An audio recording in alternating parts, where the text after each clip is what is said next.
kanyang mga mata. Teenager pa lang, baby na siya. Oh, paano na ang kinakasan niya? Sinong may kasalanan? Yung laki naman sila iniwan.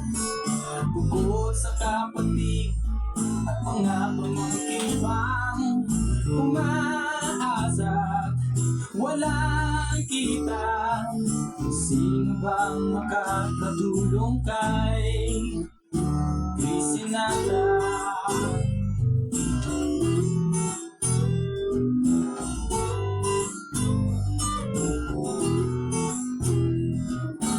Gaya ng bulaklak sumayaw sa hangin, sa taglay ng ganda, naisip niya rin.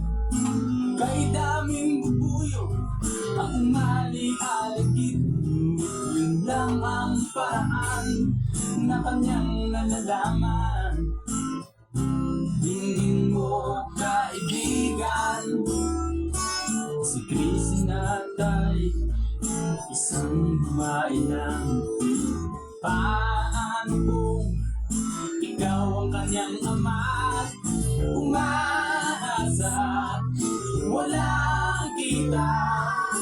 Paano ka makakatulong kay Krisinata?